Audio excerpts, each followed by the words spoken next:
跳舞說說來，跟着我一起舞動。哦，一顆露珠滴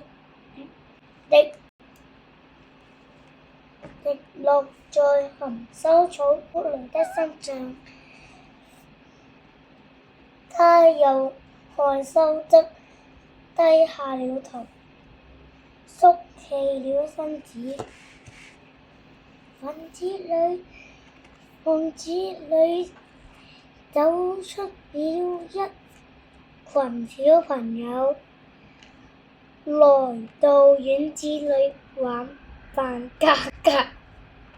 他們快樂地拍着手跳舞說，就隨着節拍扭腰擺臀跳起舞來。他們又發現了含羞草，用手輕輕一碰，含羞草姑娘又害羞地縮了起來。小朋友耐心地等含羞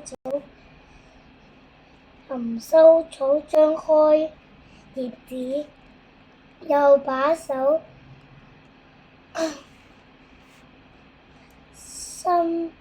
伸過去，想握一握她的手，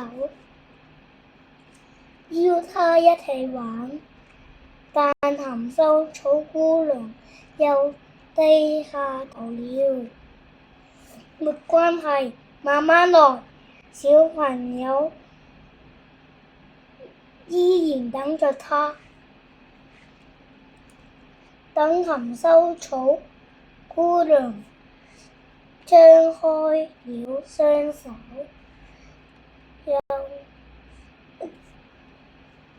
又再度害羞了起來，一張一合，一張一合。跳舞說發現含羞草姑娘不是不再跳舞，她跳的是一種連跳舞說都不會跳的舞，是含羞草姑娘